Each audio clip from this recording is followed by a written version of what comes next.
오늘 함께 나눌 말씀의 제목은 주님의 것입니다. 다 같이 한번 따라 합시다. 주님의 것입니다. 11월 1일부터 시작되었던 다니엘 기도회가 어제 간증의 밤을 마지막으로 성령 충만한 가운데 은혜스럽게 끝났습니다. 얼마나 귀하고 복된 시간이었는지 모릅니다. 사랑하는 성도 여러분, 이제후로는 저와 여러분 모두 다 하나님을 자랑하는 간증의 주인공이 되시기를 예수님의 이름으로 간절히 축원합니다. 이번 다니엘 기도회 기간 중에 수많은 분들의 간증을 들으면서 하나님께서 저에게 주신 마음도 있었습니다. 하나님께서는 저에게 계속 이 마음을 주셨어요.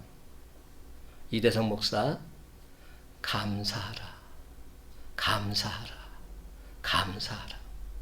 하나님께 감사하라. 그런데 여러분, 왜 우리가 하나님께 감사해야 할까요? 우리는 이미 예수 십자가의 보혈로 죄사함 받아 구원받고 영원한 하늘나라가 예비되어 있기에 하나님께 감사드리지 않을 수 없는 것입니다. 개역개정을 기준으로 보면 감사라는 단어가 성경에 몇 번 나온지 아세요? 196번 나옵니다.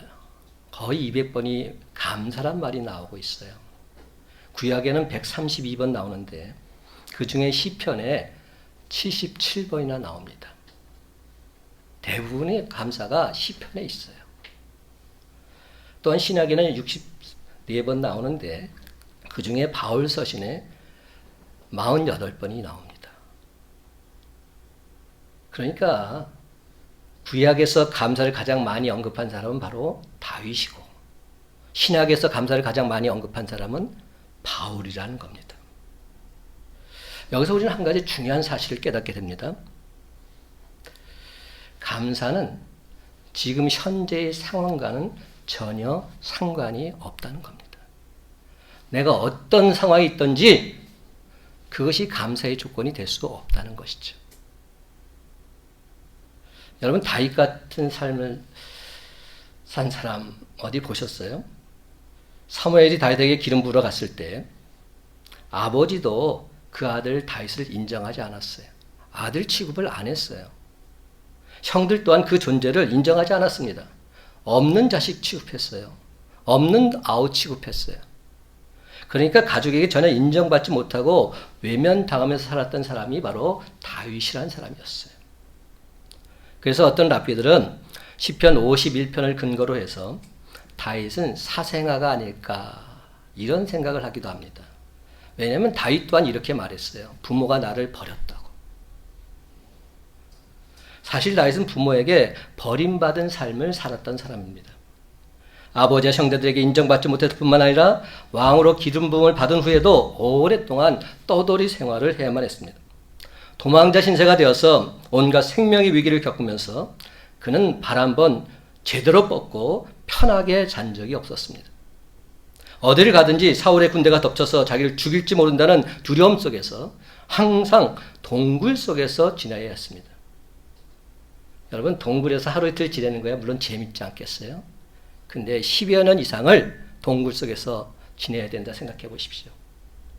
그건 사는 게 아닐 겁니다. 비참할 겁니다. 근데 여러분, 너무나 아이러니한 사실은 구약의 수많은 인물 가운데서 감사를 가장 많이 말한 사람이 다윗이라는 겁니다. 가장 힘들고 어려운 삶을 살았던 사람이 다윗인데 오히려 그는 늘 감사했다는 겁니다. 또한 여러분, 신약의 수많은 인물 가운데서 바울 같은 삶을 산 사람이 얼마나 될까요? 아마 없을 겁니다. 바울은 다메섹 도상에서 예수님을 만난 이후에 그의 모든 삶을 예수 그리스도를 위해서 살았습니다. 하지만 그는 가는 곳곳마다 매를 맞고 돌에 맞고 배가 파손되고 강도의 위협, 동족의 위협, 배고픔과 헐벗음에 시달려야 했습니다. 너무나도 힘들고 어려운 삶을 살았던 것이죠. 나중에 3차 전도여행을 마치고 예루살렘에 왔을 때는 수치스러운 누명까지 쓰게 됩니다.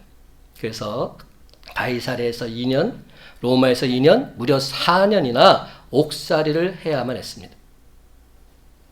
예수 그리스도를 믿고 산 삶의 대가가 옥살이였습니다. 그러다 결국 그는 목배임을 당해서 순교하기까지 이릅니다. 그런데도 사도 바울은 모두 13편의 서신을 통해서 교회와 개인에게 보내면서 그가 입을 열 때마다 강조한 것이 무엇인지 아십니까? 바로 감사였습니다. 감사하라, 감사하라, 감사하라. 사랑하는 성도 여러분, 다윗의 삶을 통해서, 바울의 삶을 통해서 우리가 알게 되는 한 가지 분명한 사실은 감사는 절대로 환경으로부터 나오지 않는다는 것입니다. 그렇다면 다윗과 바울, 이 둘은 어떻게 그리도 감사가 넘쳐날 수 있었을까요? 저는 오늘 말씀을 묵상하면서 설교를 준비하다가 참으로 놀랍게도 그 둘의 공통점이 있음을 발견하게 됐어요. 아, 다윗과 바울의 공통점이 바로 이것이었구나 하는 것을 말씀을 통해서 보게 됐어요. 그것은 바로 이겁니다. 다윗이나 바울이나 공이 이런 고백을 하고 있습니다. 모든 것이 다 주님의 것입니다. 모든 것이 다 주님의 것입니다. 역대상 29장에 보면 다윗은 감사의 기도를 드립니다. 하나님께서 주셔서 하나님께 도로 바칩니다. 모든 것이 다 주님의 것입니다. 이렇게 기도하고 있습니다. 다윗도 이랬지만 바울도 마찬가지였어요. 사나 죽으나 다 주의 것입니다. 살든지 죽든지 다 주를 위해서 살겠습니다. 주를 위해서 죽겠습니다. 이렇게 고백하고 있습니다. 모든 것이 다 주님의 것입니다. 여러분, 왜 우리가 감사하지 못할까요? 자기도 모르는 사이에 원망과 불평이 쏟아져 나오는 까닭이 무엇일까요? 그것은 바로 내 것이라는 생각 때문에 그런 마음이 들지 않을까요? 내 것이다. 내 것이다. 내 것이라 생각하기에 원망도 나오고 불평도 나오는 것 아닐까요? 조금 전에 우리 성현미 권사님께서 기도하실 때 잠깐 언급한 구절이 있어요. 바로 지난 수요일 날 다니엘 기도회 때 탤런트 우리 시네라 집사가 간증을 했어요. 여러분 잘 알잖아요. 차인표 시네라. 근데 이 시네라 집사가 간증을 하면서 이 말씀을 언급했어요. 시편 127편 3절 말씀. 보라, 자식들은 여호와의 기업이요 태 열매는 그의 상급이로다. 자식은 여호와의 기업이라는 바로 이 말씀입니다. 자식은 여호와의 기업. 자식은 여호와께서 나에게 주신 내 기업이 아닙니다. 자식은 여호와의 기업입니다. 내 자식이 아니라 하나님 자식입니다. 우리가 오해해서는 안 됩니다. 하나님 소유입니다. 그러므로 부모된 우리는 하나님께서 나에게 맡겨준 자식, 잘 양육할 책임이 사명이 있는 겁니다. 주님께서 내게 허락하신 귀한 선물이기에 주님의 것을 주를 위해서 온전히 세워나갈 책임이 있는 겁니다. 그렇습니다. 다윗이나 바울에게서 늘 항상 감사가 넘쳐났던 것은 모든 것이 다 주님의 것입니다. 바로 이 분명한 신앙이 있었기에 가능했습니다. 모든 것이 다 주님의 것일진데 그들은 하나님께 감사드리지 않을 수 없었던 것입니다. 골로새서 2장 6절과 7절은 말합니다. 그러므로 너희가 그리스도 예수를 주로 받았으니 그 안에서 행하되 그 안에 뿌리를 박으며 세움을 받아 교훈을 받은 대로 믿음에 굳게 서서 감사함을 넘치게 하라. 사도 바울은 골로새 교회에 말합니다. 너희 안에 감사함을 넘치게 하라. 근데 감사가 넘쳐나도록 하기 위해서 필요한 것이 있습니다. 그게 뭡니까? 믿음에 굳게 서는 일입니다. 믿음에 굳게 서야 감사함이 넘쳐날 수 있습니다. 왜냐하면 감사는 믿음의 열매이기 때문에. 그렇습니다. 감사는 믿음의 열매입니다. 하나님에 대한 믿음, 즉 신실하신 하나님에 대한 절대적인 신뢰가 있어야 감사할 수 있습니다. 하나님에 대한 절대적인 신뢰가 서 있기만 하면 그의 삶은 어떤 환경에 처했다 할지라도 감사하지 않을 수 없습니다. 감사가 넘쳐나게 되어 있습니다. 사랑하는 여러분, 다시 한번 말씀드립니다. 우리는 예수 믿고 구원받아서 영원한 하늘나라를 보장받은 자들입니다. 영생의 축복을 이미 받은 자들입니다. 그러므로 우리는 그 어떤 경우에도 하나님께 감사드릴 수 있습니다. 그렇습니다. 예수 그리스도를 나의 구주로 믿고 구원받아서 하나님의 자녀된 우리 모두는 사나 죽으나 다 주님의 것입니다. 그럴진데 우리는 나에게 영원한 생명을 주신 하나님께 감사하지 않을 수 없는 것입니다. 오늘 본 말씀을 다시 한번 보십시다. 여러분, 이 짧은 세 구절 속에 위하여라는 말이 몇 번 나오는지 아십니까? 3절 안에 무려 5번이나 나옵니다. 우리는 무언가를 위하여 살아가는 존재들입니다. 사람을 위하든 자식을 위하든 돈을 위하든 권세를 위하든 쾌락을 위하든 아니면 주님을 위하든 무엇인가를 위하여 자신의 일생을 바치게 마련입니다. 나름대로 삶의 목적과 방향을 정해놓고 그것을 향해서 열심히 살아간다는 말입니다. 그런데 여러분, 무엇을 위해 살 것인가? 이것이 항상 분명해야 합니다. 더더욱 우리 믿는 사람들일수록 이 삶의 목적 더 뚜렷하고 확실해야 합니다. 이 삶의 목적이 분명하지 않을 경우 우리들의 삶은 늘 불안정할 수밖에 없습니다. 삶의 목적이 확고하게 정해져 있느냐, 그렇지 않느냐에 따라서 그 인생의 내용과 방향이 전적으로 달라질 수 있다는 사실 우리는 명심해야 합니다. 그렇습니다. 아무리 가난하고 어렵고 힘든 생활을 하더라도 삶의 목적이 분명한 사람은 어떤 일을 만나도 거기서 삶의 보람과 의미를 찾아냅니다. 그래서 자신의 인생을 더욱더 풍요롭게 만들어갑니다. 그러나 아무리 넉넉한 삶을 살고 있다 할지라도 그 삶의 목적이 불분명하거나 잘못되어 있다면 그 인생은 별 볼 일 없다고 여겨질 수밖에 없는 것입니다.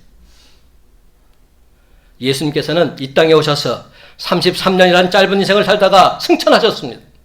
하지만 예수님 그분의 인생이 그토록 위대할 수 있었던 것은 언제나 삶의 목적이 분명하셨기 때문입니다. 예수님 그분은 단 한 번도 하나님께서 이 땅에 자기를 보내신 삶의 목적 잊어버리신 적이 없으십니다. 그 일을 성취하기 위해서 자신의 일생을 초계같이 불살라 바치셨습니다. 예수님께서는 길을 걸어가시든지 집에 머물러 계시든지 전도여행을 하실 때든지 말씀을 선포하실 때든지 그 어느 때라도 항상 당신 자신에게 주어진 삶의 목적 기억하고 계셨습니다. 사랑하는 성도 여러분, 시마다 때마다 예수님께서 하신 말씀 기억하십니까? 예수님은 내가 이 일을 위하여 왔노라 가시면서 자신이 이것 때문에 살고 이것 때문에 죽어야 한다는 것을 누누이 강조하셨습니다. 마가복음 10장 45절 말씀, 인자가 온 것은 섬김을 받으려 함이 아니라 도리어 섬기려 하고 자기 목숨을 많은 사람의 대속물로 주려 함이니라. 그렇습니다. 예수님 자신이 존재하는 이유는 모든 인류를 구속하시기 위한 것임을 언제나 분명히 하셨습니다. 예수님께서는 십자가를 앞에 놓고서도 그 목적 한 번도 바꾸신 적 없으십니다. 상황이 불려졌다고 해서 자신의 삶의 목표 처리하신 적 한 번도 없으십니다. 예수님께서는 죽음 앞에서도 내가 이 일을 위해서 왔다고 말씀하시면서 묵묵히 십자가를 향해서 걸어가셨습니다. 그렇습니다. 삶의 목적을 가진 사람만이 우리 주님이 이루라고 하신 일들을 위대하게 이루어갈 수 있습니다. 사랑하는 성도 여러분, 여러분의 삶의 목적은 무엇입니까? 여러분 무엇을 위해 살고 계십니까? 여러분 왜 사십니까? 여러분이 이 세상에 존재할 이유가 과연 무엇입니까? 여러분 삶이 진정 위대해지기를 원하신다면 그 무엇보다도 삶의 목적 똑바로 정하시기 바랍니다. 그렇습니다, 여러분. 나 자신의 인생을 어디에 무슨 일에 바쳐야 할지를 분명히 결정하는 오늘 이 시간이 되시기를 간절히 바랍니다.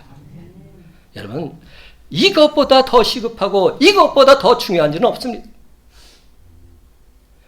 그렇게 되면 첫째, 우리의 인생관이 달라지게 되어 있습니다. 우리의 인생관 달라집니다. 7절 말씀 한 목소리 있습니다. 7절입니다. 시작. 우리 중에 누구든지 자기를 위하여 사는 자가 없고 자기를 위하여 죽는 자도 없도다. 아멘. 예수 그리스도를 온전히 믿는 자는 삶의 목적, 즉 인생관이 달라지게 되어 있습니다. 여러분, 삶의 목적이 분명하게 세워져 있는 사람들에게서 발견되는 중요한 특징이 있습니다. 그 목적이 무엇이냐에 따라서 삶의 우선순위가 달라집니다. 삶의 우선순위. 삶의 목적을 이루기 위해서 먼저 무엇을 해야 되고 나중에 무엇을 해야 하는지 분명하게 선을 그어놓고 살게 됩니다. 반면에 인생을 뒤죽박죽으로 살아가는 사람들 보면 하나같이 그 삶의 우선순위가 온통 뒤죽박죽입니다. 별로 가치도 없고 의미도 없고 중요하지도 않은 일들을 자신의 삶의 최우선순위로 삼고서 그것을 위해서 열정을 바치고 인생을 투자하는 어리석은 짓, 되풀이하게 되는 것이지요. 그렇습니다. 가치도 없는 일에 자신의 삶의 최우선순위를 두고 살아가게 되면 그 인생 역시 별 볼 일 없는 인생, 가치 없는 인생으로 전락하고 마는 것입니다. 그러므로 우리는 삶의 우선순위가 분명해야 합니다. 항상 무엇을 먼저 해야 하는지 그것이 분명해야 자신의 삶의 목적을 확실하게 이루어갈 수 있습니다. 그렇다면 우리 삶이 자기를 위하여에서 도대체 어떻게 바뀌어야 할까요? 8절 말씀을 제가 읽어볼게요. 우리가 살아도 주를 위하여 살고 죽어도 주를 위하여 죽나니 그러므로 사나 죽으나 우리가 주의 것이로다. 답이 나왔어요. 주를 위하여. 그렇습니다. 오늘 본문에 보면 주를 위하여라는 말이 계속 반복되고 있습니다. 여러분, 우리 그리스도인들의 삶의 우선순위가 과연 무엇입니까? 바로 주를 위하여입니다. 무슨 일을 하더라도 주님이 먼저 이어야 합니다. 세상 그 어떤 것도 주님을 대신할 수 없습니다. 세상 그 어떤 가치도 예수 그리스도 우리 주님을 대신해서 앞설 수는 없습니다. 그런데 아직까지도 많은 사람들이 우선순위를 돈이나 권력에 두고 살아갑니다. 만에 하나 여러분이 제일 우선순위로 생각하고 있는 돈이나 권력, 명예나 인기, 그 모든 것들이 사라질 바로 그때에 여러분 과연 어떻게 하시겠습니까? 사랑하는 성도 여러분, 우리 삶의 제일 우선순위는 예수 그리스도, 바로 우리 주님이 되어야 할 줄로 믿습니다. 그렇습니다.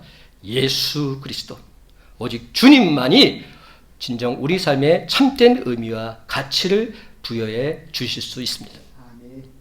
주를 위하여. 그렇습니다, 여러분. 이처럼 우리 인생의 삶의 목적을 분명히 함으로써 주님의 인도하심 따라 세상에 줄 수 없는 참된 행복을 누리며 살아가는 저와 여러분의 삶이 다 되시기를 예수님의 이름으로 간절히 축원합니다. 두 번째로 우리의 생사관도 달라지게 되어 있습니다. 그렇습니다. 우리의 생사관도 달라집니다. 삶의 목적이 분명해질 때 함께 달라지는 것이 바로 생사관입니다. 근데 사실 알고 보면 죽고 사는 문제보다 더 큰 문제가 있습니다. 그것은 바로 어떤 삶을 살고 어떤 죽음을 죽느냐 하는 것입니다. 8절 말씀 다 같이 한 목소리 있습니다. 8절 시작.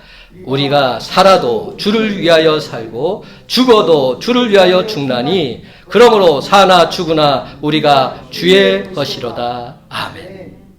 여러분, 이 말씀은 살고 죽는 것이 내 마음대로가 아니라 오직 주님께 달려있다는 말입니다.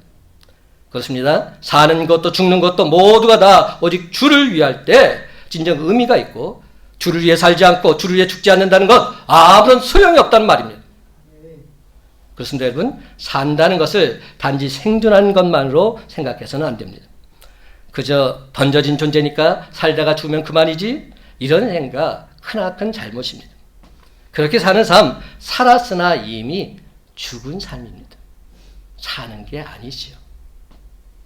그리고 죽음 앞에서 나는 좀 더 살아야 되는데 할 일이 아직도 많은데 이렇게 말하면서 죽지 않으려고 발버둥 치는 모습, 이 또한 주님 보시기에 합당하지 않습니다.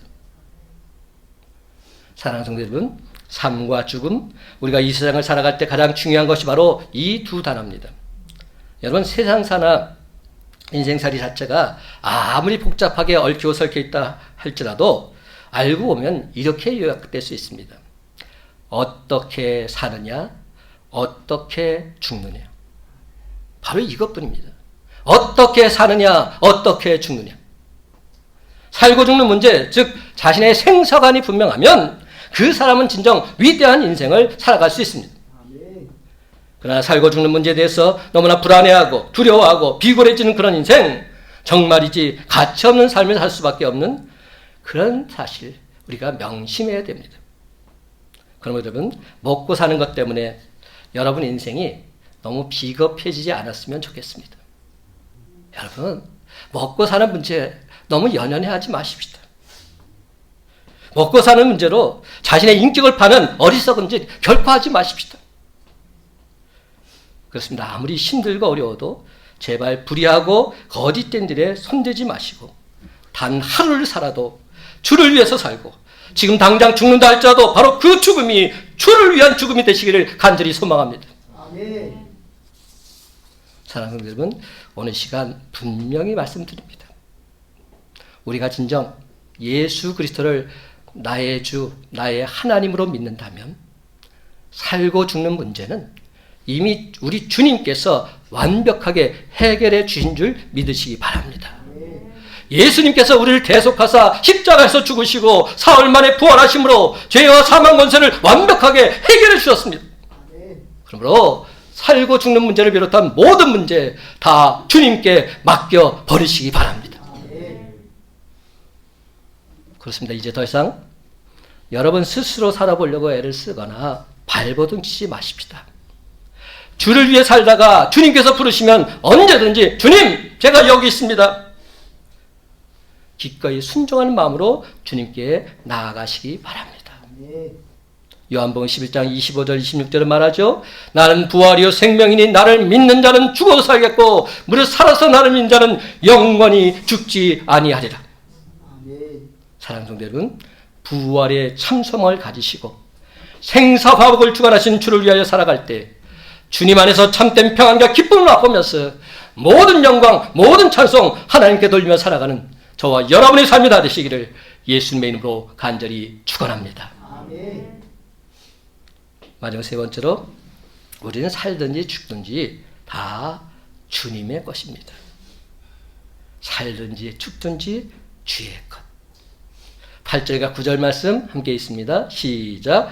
우리가 살아도 주를 위하여 살고 죽어도 주를 위하여 죽나니 그러므로 사나 죽으나 우리가 주의 것이로다. 이를 위하여 그리스도께서 죽었다가 다시 살아나셨으니 곧 죽은 자와 산 자의 주가 되려 하심이라. 아멘. 여러분, 내가 죽어야 합니다.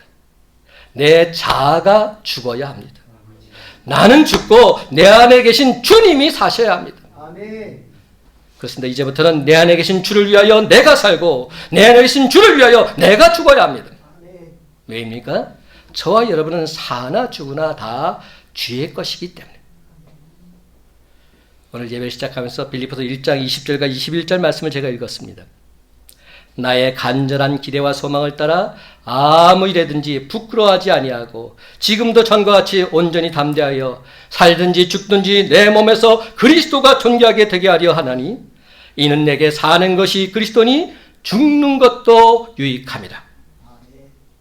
빌립보 성도들은 지금 바울의 추록을 위해서 기도하고 있습니다. 바울 자신도 자신이 풀려날 것을 기대하며 기도하고 있습니다. 그러나 주님께서는 달리 일하실 수도 있습니다. 도리어 그의 생명을 거두어 가시는 것으로 자기 영광을 증거하실 수도 있는 겁니다. 사도 바울은 지금 그 가능성을 열어두고 있습니다. 그래서 그는 21절에서 이는 내게 사는 것이 그리스도니 죽는 것도 유익함이다 분명히 말합니다. 이 무슨 말입니까? 도대체 왜 죽는 것도 유익합니까? 왜냐하면 자기의 죽음을 통해서 예수 그리스도의 영광이 증거될 것이기 때문입니다. 자기의 죽음이 주의 영광을 오히려 활짝 드러낼 것이기 때문입니다. 우리들은 사도 바울이 사는 것이 교회를 위해서 더 유익할 것이다 생각할 수 있습니다. 살아서 주의 복음을 위해서 더 열심히 일하는 것, 이것이 훨씬 더 낫다 생각할 수 있습니다. 그러나 주님의 생각은 다를 수 있습니다. 주님의 판단은 전혀 다를 수 있는 것입니다. 사도 바울은 이를 너무나도 잘 알고 있습니다. 그래서 언제든지 주님의 뜻을 수용할 준비를 하고 있는 겁니다. 그의 바람은 다른 것이 아닙니다. 그의 유일한 바람은 그 어떤 경우를 알지라도 예수 그리스도가 존귀하게만 된다면 전혀 문제가 없다는 겁니다. 살든지 죽든지 주님만 드러난다면 나는 상관없다는 겁니다. 그렇습니다, 여러분. 살아도 주님 보시기에 부끄럽지 않게 사는 것이요, 죽어도 주님 보시기에 부끄럽지 않게 죽는 것입니다. 그렇습니다. 이 모든 상황을 통해서 예수 그리스도 그분만 존귀하게 된다면 전혀 상관이 없다 고백하고 있는 겁니다. 만약 그가 살아서 감옥을 나간다면 그는 불굴의 용기를 가지고 사도직의 임무를 수행할 것입니다. 그렇지 않고 만약 사형을 언도받는다면 그는 찬송을 부르며 죽음을 맞이할 것입니다. 사도 바울은 지금 자신이 살든지 죽든지 상관없이 오직 부끄럼 없이 예수 그리스도가 존귀하게 되기를 간절히 바라고 있는 것입니다. 만약 자신이 살아서 예수 그리스도가 존귀하게 될 수 있다면 그는 기꺼이 그 삶을 택할 것입니다. 반면에 자신이 죽어서 예수 그리스도께서 존귀하게 될 수만 있다면 그는 기꺼이 그 죽음의 길을 갈 것입니다. 사도 바울 그에게 있어서 예수 그리스도는 자신의 삶의 전부였습니다. 오직 예수 그리스도의 영광만이 그의 인생의 전체적인 의미였습니다.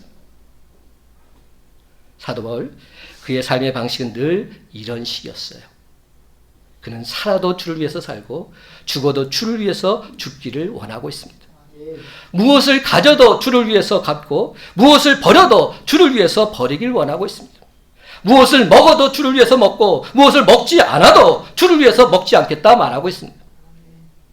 사도 바울 그의 인생 전체적인 의미와 목표는 오직 주를 위하는 것이었습니다. 오직 주를 위하여.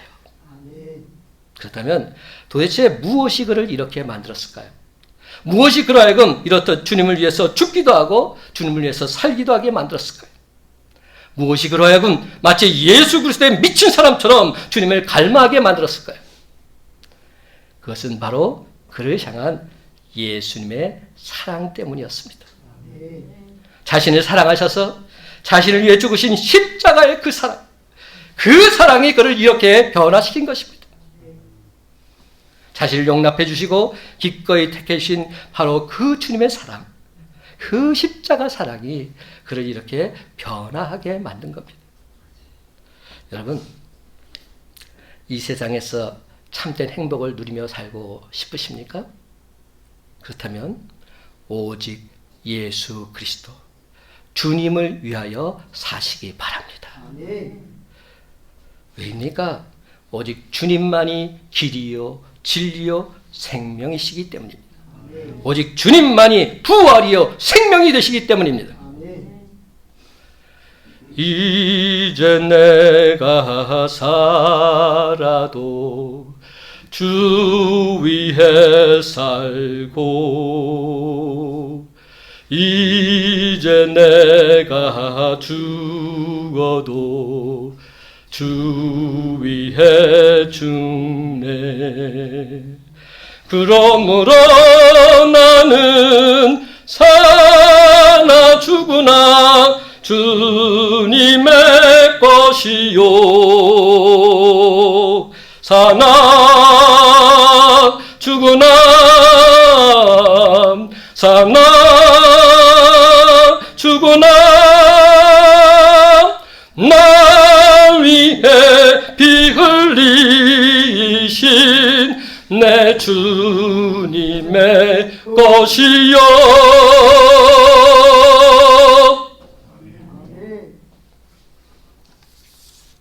사랑하는 성도 여러분, 오늘 시간 이 찬양의 고백이 우리 모두의 진실된 신앙 고백이 다 되시기를 간절히 소망합니다.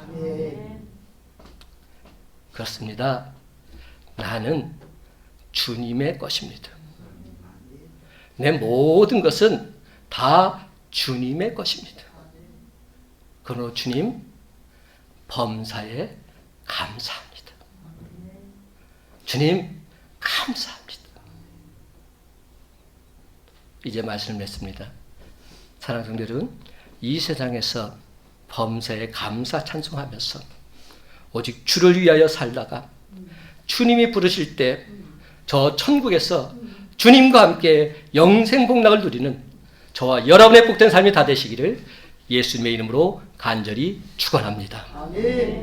기도하십시다.